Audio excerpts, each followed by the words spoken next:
ఆనంద్ దేవరకొండ హీరోగా ఉదయ్ బొమ్మిశెట్టి దర్శకత్వంలో తెరకెక్కిన చిత్రమే గమ్ గమ్ గణేష.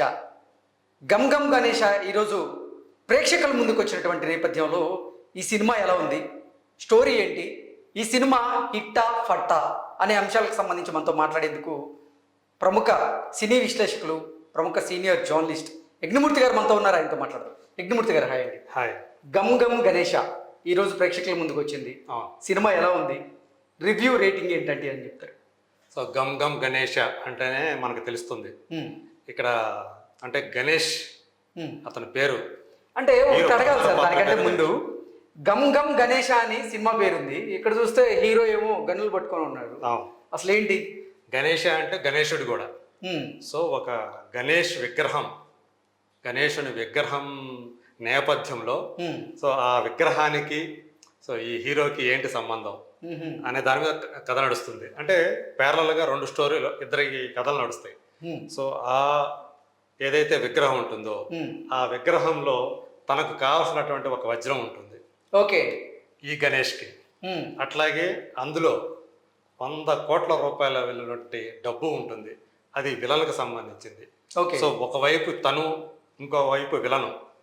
సో ఒకరికి తెలియదు అందులో డైమండ్ ఉందనే విషయం వాళ్ళకే తెలియదు, అందులో డబ్బు ఉందనే విషయం ఇతనికి తెలియదు. ఇతనికి తెలిసిందల్లా ఆ విగ్రహంలో ఉంది, తనకు కావాల్సిన డైమండ్ ఉంది, 7 కోట్ల రూపాయలు విలువ చేసే డైమండ్ ఉంది, ఆఫ్రికన్ డైమండ్. అట్లాగే వాళ్ళకి సంబంధించి అందులో డైమండ్ వాళ్ళకి సంబంధం లేదు, వాళ్ళకి అమౌంట్ ఉంది, అందులో కట్ల డబ్బు ఉంది, 100 కోట్ల రూపాయలు. సో దానికోసం వాళ్ళు సో ఇంతకీ ఆ విగ్రహం అంటే ముంబై నుంచి హైదరాబాద్కి వస్తుంది.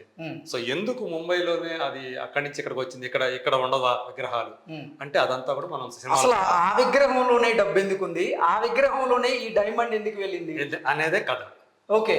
సో అంటే స్టార్టింగ్ లో ఉంటుంది అది, దానికి సంబంధించినటువంటి సో అదంతా కూడా దాని మీదే కథ అంతా కూడా నడుస్తుంది. సో ఆ డైమండ్ కోసం అంటే హీరోనే ఒక సందర్భంలో ఆ విగ్రహంలో పెడతాడు, తొండంలో పెడతాడు, అది లోపలికి వెళ్ళిపోతుంది. సో ఆ విగ్రహం ఎక్కడికైతే వెళుతుందో గణేష్ ఉత్సవాలకి, సో అక్కడికి తను చేరుకొని ఎట్లయినా దాన్ని తెచ్చుకోవటం కోసం తను వెళతాడు. అట్లాగే ఇదేమీ తెలియని ఎవరైతే ఆ విగ్రహాన్ని తీసుకుంటారో వాళ్ళకి లోపల డబ్బు ఉందనే సంగతి తెలియదు, కానీ అందులో డబ్బును పెట్టించింది మాత్రం విలన్ గ్యాంగ్. సో వాళ్ళు కూడా దాన్ని వెంటబడుతూ వస్తారు. సో చివరికి ఏమైంది, ఆ విగ్రహం ఆ డబ్బు వాళ్ళకి అందిందా, గణేష్ కి తన డైమండ్ అందిందా, సో ఈ పాత్రల మధ్య ఆ నాటకీయత ఏంది, డ్రామా ఏంటి, సో అంటే క్రైమ్ కామెడీ మేళవించినటువంటి crime comedy entertainer, crime comedy entertainer అని చెప్పాలా, అంటే క్రైమ్ మేళవించినటువంటి కామెడీ ఎంటర్టైనర్.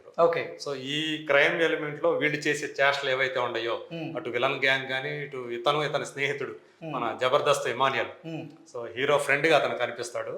సో వీళ్ళు మధ్య ఉన్నటువంటి దాని ఏమంటారు దాగుడు మూతల అట్లాంటిది. సో దీంతో మనకి కామెడీ పంచే అంటే ఎంటర్టైన్మెంట్ అందించే ప్రయత్నం చేశాడు డైరెక్టర్ ఉదయ్. సో అతను కొత్త దర్శకుడు. సో ఈ ప్రయత్నంలో అంటే ఆ కామెడీ ఏదైతే ఉందో, ఆ ఎంటర్టైన్మెంట్ అందించే ప్రయత్నంలో చివరికి వచ్చేటప్పటికి అంటే కొన్ని చోట్ల మనం బాగా నవ్వుకుంటాం కూడా.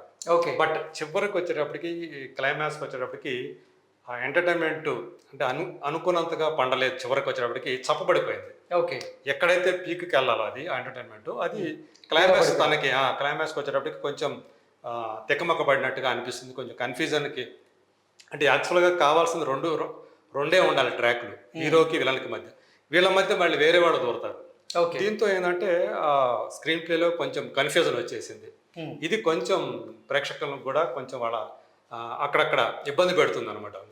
బట్ ఓవరాల్గా చూసుకుంటే సో మొదట్లో ఏదైతే ఆ కామెడీ ఎంటర్టైన్మెంట్ అదంతా కూడా నవ్వులు పంచుతుందో, చివరికి వచ్చేటప్పటికి అరే ఇంకా బాగుండేదే, చప్పబడిపోయింది అన్నట్టు ఫీల్ కలుగుతుంది. డైరెక్షన్ ఎలా ఉంది అదే ఇంకా ఎఫెక్టివ్గా, ఇంకా ఇంట్రెస్టింగ్గా కనుక రాసుకున్నట్లయితే ఈ సినిమా ఖచ్చితంగా ఆడియన్స్ని పూర్తి స్థాయిలో మెప్పించగలిగి ఉండేది.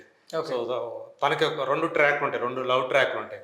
అందులో ఫస్ట్ లవ్ ట్రాక్తో అమ్మాయి అతన్ని వదిలిపెట్టి ఇంకొకరిని పెళ్లి చేసుకోవడానికి సిద్ధమైపోతుంది. తర్వాత మళ్ళీ అతను ఇంకొకరి ప్రేమలో పడతాడు.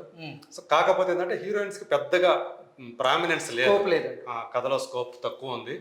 సో ఇతను అలాగే ఈ మధ్య వచ్చినటువంటి రజాకర్ అనే ఒక సినిమాలో అందులో మనకి విలన్ రోల్ చేసినటువంటి రాజ్ అర్జున్, రజాకర్గా ఎవరైతే అతను చేశాడో కాసిం రజ్వీ క్యారెక్టర్, అతను రాజ్ అర్జున్ ముంబై యాక్టర్. ఓకే. అతను ఈ సినిమాలో విలన్ క్యారెక్టర్, అది కూడా కాట్రేగుల కిషోర్ రెడ్డి అని ఒక రాయలసీమ కర్నూలు ప్రాంతానికి చెందినటువంటి ఒక ఫ్యాక్షనిస్ట్ లాగా అతను యాక్ట్ చేశాడు. బట్ ఇక్కడ సత్యం రాజేష్ కానీ అతను రాజావారు ఆ విగ్రహాన్ని తీసుకెళ్లేది అతనే అనమాట. సో ఆ క్యారెక్టర్ ఒక వెన్నెల కిషోర్ క్యారెక్టర్ ఉంటుంది, దాంతో మాత్రం మనకి నవ్వులు. ఎప్పుడైతే వెన్నెల కిషోర్ కనిపిస్తాడో తను నవ్వకుండా తను సీరియస్గా యాక్ట్ చేస్తా మనల్ని నవ్విస్తాడు. ఆర్గాన్ డేవిడ్ అంటే ఒక సపోజ్ ఒక దొంగ రాత్రి పడుకొని లేచేటప్పటికి 2 వేళ్ళు కట్ అయిపోయి ఉంటాయి, తీసేసి ఉంటాయి. వీడి పేరు ఆర్గాన్ డేవిడ్, డాక్టర్. ఓకే. సో పిచ్చెక్కినటువంటి ఒక సందర్భంలో తలకి దెబ్బ తగిలి పిచ్చి పట్టిపోయి మ్యాడ్గా తయారైపోయి ఆర్గాన్స్ తీసేస్తుంటాడు. ఓకే. సో దాంతో ఆ వెన్నెల కిషోర్ క్యారెక్టర్ మాత్రం నవ్వులు పంచిందని చెప్పాలి. ఆనంద్ దేవరకొండ క్యారెక్టరైజేషన్ ఎలా ఉంది? అతను అంటే మనకు తెలుసు బేబీ తోటి అతనికి ఎంత మంచి పేరు వచ్చిందో తెలుసు. అతను డిఫరెంట్ స్టోరీ లైన్స్ ఎంచుకుంటున్నాడు, డిఫరెంట్ క్యారెక్టర్స్ ఎంచుకుంటున్నాడు. అంటే మాస్ అట్లా చేయాలనే కాకుండా ప్రేక్షకుల్ని మనం దగ్గరికి వెళ్ళాలి అనే ప్రయత్నంలో అతను ఏదైతే చేస్తున్నాడో దాన్ని మాత్రం మనం అభినందించాలి. ఈ క్రైమ్ కామెడీ ఎంటర్టైనర్లో కూడా తను గణేష్ అనే పాత్రతోటి మనల్ని అలరించేందుకు శ్రమపడ్డాడు. తన క్యారెక్టర్ వరకు మాత్రం తను న్యాయం చేశాడనే చెప్పాలి. సో అట్లాగే నేను ఇందా చెప్పినట్టు ఆ విలన్ క్యారెక్టర్లో రాజ్ అర్జున్, వీళ్ళందరూ కూడా ఆర్టిస్టులు అందరూ కూడా బాగానే తమ పాత్రలకు న్యాయం చేశారు. కొన్ని డైలాగ్స్ ఏదో సోషల్ మీడియాలో ఈ మధ్య కాలంలో బాగా వైరల్ అయినట్టున్నాయి. అవును. సో అతని క్యారెక్టరైజేషన్లో సంబంధించినటువంటి డైలాగ్సే. అంటే అతను కోట్లు సంపాదించేసేయాలి, ఎందుకంటే తనని ఎవరైతే మోసం చేసి తనను ప్రేమించిన అమ్మాయి ఇంకో డబ్బున్నాడికి, తనకంటే డబ్బున్నాడికి వాడితో పెళ్లికి రెడీ అయిందో, నేను నీ పెళ్లికి ముందే నేను మిలియన్ అయ్యి కోటేశ్వరుని అయ్యి నేను కలుస్తాను, నీకు చూపిస్తాను అని ఛాలెంజ్ చేస్తాడు. సో అలాంటి వాడు సో ఫ్రెండ్తో మాట్లాడుతూ నేను అట్ట రేపటికే అయిపోవాలి, కోటేశ్వరుని అయిపోవాలి, ఆ టీకి 20 రూపాయలు అయినా డబ్బులు కట్టరా అని చెప్పేసి అంటాం ఫ్రెండ్ తోటి. ఇలాంటి అతని క్యారెక్టరైజేషన్ డబ్బు సంపాదించాలి మామ, డబ్బు సంపాదిస్తారా, ఈ టీ డబ్బులు మాత్రం నువ్వు కట్టే అంటాడు, 20 రూపాయలు కట్టే అంటాడు. అలాంటి కొన్ని ఉన్నాయి, కొన్ని చమక్కులు డైలాగ్స్ ఉండే, సీన్స్ ఉన్నాయి. అట్లాగే చైతన్ భరద్వాజ్ ఈ సినిమాకి చెప్పాలంటే తను ఒక వెన్నెముక, మ్యూజిక్ తన వెన్నుకాల. సో అలా టెక్నికల్గా కూడా ఓకే, నిర్మాణ విలువల పరంగా కూడా ఈ సినిమా ఓకే అని చెప్పుకోవాలి. బట్ నేను ఇందాక చెప్పినట్టు ప్రీ క్లైమాక్స్ని ఇంకా పకడ్బందీగా చేసుకొని, అంటే మనకు తెలుసు మన థియేటర్ నుంచి బయటకు వచ్చేటప్పటికి ఒక మంచి ఫీల్తో, ఒక మంచి ఎమోషన్ తోటి నవ్వుతున్నాం. అంటే కామెడీ సినిమా అయితే నవ్వుతూ బయటికి రావాలి, లేదంటే ఆ ఎమోషన్ ఏదైతే ఉందో సీరియస్ ఎమోషన్ అన్నా ఉండాలా, ఆ ఎమోషన్ ఉండాలా. అవి మిస్ అవటమే ఈ సినిమాకి ప్రీ క్లైమాక్స్ అవి కొంచెం డల్ అయిపోవటమే ఈ సినిమా యొక్క ఫేట్ని నేను నిర్దేశిస్తుందని చెప్పగలను. దీనికి కూడా అవుట్ ఆఫ్ 5 నేను 2నే ఇస్తాను దీనికి కూడా. ఓకే. ఇంతకీ గమ్ గమ్ గణేష హిట్టా ఫట్టా?